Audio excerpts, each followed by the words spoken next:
Un jour, dans une vallée tranquille entourée de hautes montagnes couvertes de neige, vivait un homme nommé Thomas. C'était un homme calme qui aimait être seul. Il vivait dans une petite cabane à l'orée d'une grande forêt.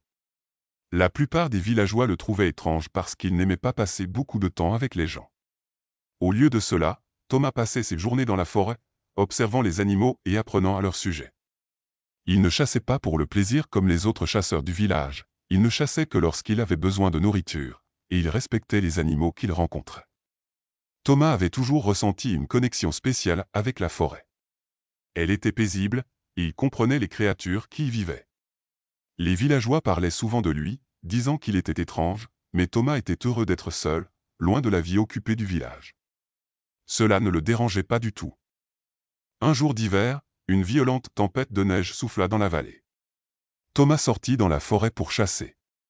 La neige était profonde et l'air glacial. En marchant, ses bottes faisaient des bruits de crissement dans la neige épaisse.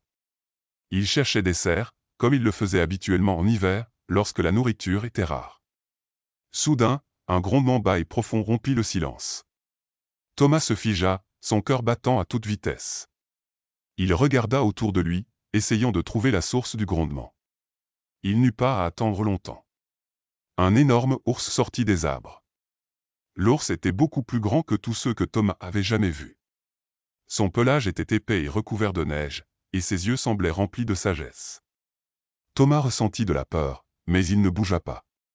Il avait rencontré des ours auparavant, mais celui-ci était différent. Il ne semblait pas vouloir attaquer. L'ours renifla l'air et fit quelques pas vers lui. Thomas, lentement, fouilla dans son sac et en sortit un morceau de viande séchée. Il le tendit, essayant de l'offrir à l'ours. L'ours ne prit pas la nourriture, mais il ne partit pas non plus. Au lieu de cela, il leva l'une de ses pattes avant.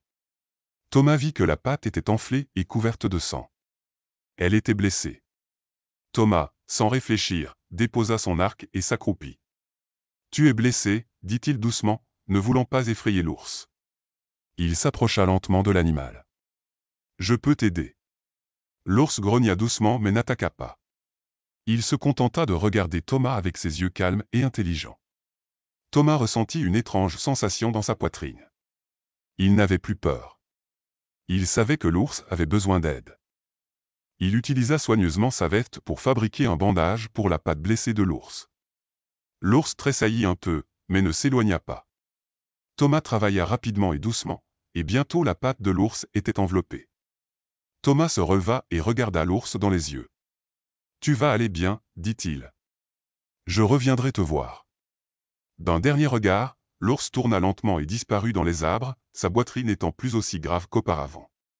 Thomas le regarda s'éloigner, le cœur rempli de quelque chose qu'il ne pouvait pas vraiment expliquer. C'était comme s'il avait gagné un nouvel ami. Au cours des semaines suivantes, Thomas retourna dans la forêt pour vérifier l'ours.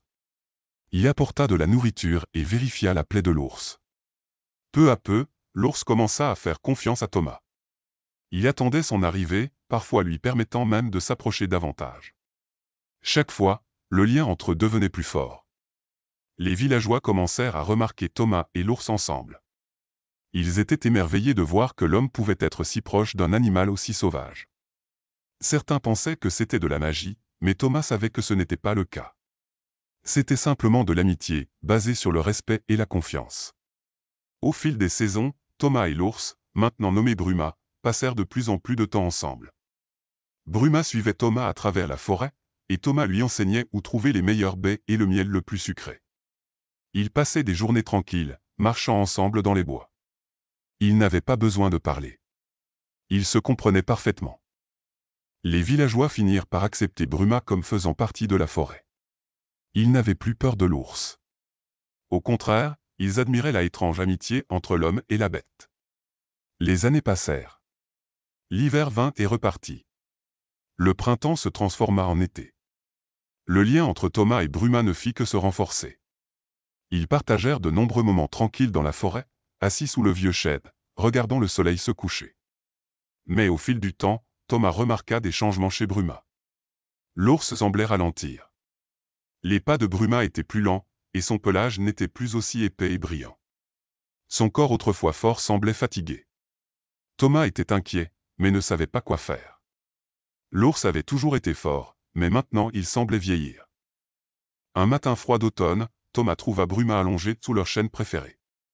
La respiration de l'ours était superficielle, et il semblait n'avoir plus la force de se lever.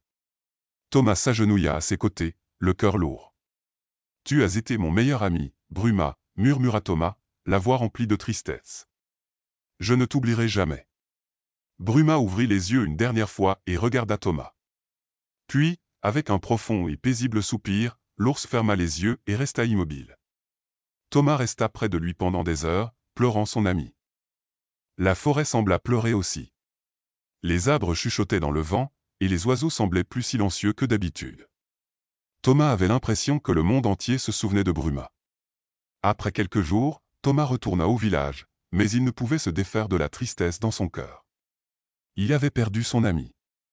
Mais en marchant dans la forêt, il pouvait toujours sentir Bruma avec lui. C'était comme si l'ours n'était jamais vraiment parti. Les villageois savaient ce qui s'était passé, et ils vinrent écouter Thomas raconter l'histoire de son amitié avec Bruma. Ils étaient émerveillés de voir comment un homme et un ours pouvaient vivre ensemble si paisiblement, et ils partagèrent l'histoire avec leurs enfants. Bien que Bruma soit décédé, le lien entre lui et Thomas ne fut jamais vraiment brisé. En vieillissant, Thomas s'asseyait souvent sous le chêne où ils avaient passé tant de journées tranquilles, se souvenant de son ami. Et lorsque le moment vint pour Thomas de quitter ce monde, les animaux de la forêt se rassemblèrent autour de l'arbre, attendant l'homme qui les avait tous aimés, qui avait été un jour ami avec un ours. L'histoire de Thomas et Bruma se transmit de génération en génération. Dans la vallée, où les montagnes rencontrent la forêt, les gens parlaient encore de l'homme et de l'ours, de comment ils avaient été les meilleurs amis, une amitié qui dura au-delà de la mort. Et bien que la forêt ait changé au fil du temps, le souvenir de cette amitié vivait toujours, rappelant à tous que même les créatures les plus sauvages peuvent nouer des liens avec les humains lorsqu'elles sont traitées avec respect et gentillesse. Salut tout le monde. Je voulais juste prendre un moment pour vous dire merci d'avoir regardé la vidéo d'aujourd'hui. Je suis tellement content que vous soyez ici. Si vous avez aimé ce que vous avez vu, cela signifierait beaucoup pour moi si vous pouviez donner un pouce bleu à cette vidéo. Chaque like aide la chaîne à grandir et me permet d'atteindre encore plus de personnes formidables comme vous. Si vous êtes nouveau ici ou si vous ne vous êtes pas encore abonné, assurez-vous d'appuyer sur le bouton « S'abonner » et d'activer la cloche de notification pour ne jamais manquer l'un des contenus que je crée. J'ai de nombreuses choses excitantes à venir et je veux que vous en fassiez partie. En vous abonnant, vous ne soutenez pas seulement la chaîne, vous devenez membre de cette communauté incroyable, et c'est quelque chose pour lequel je suis immensément reconnaissant. Vous m'aidez à vivre mon rêve de créer des vidéos géniales.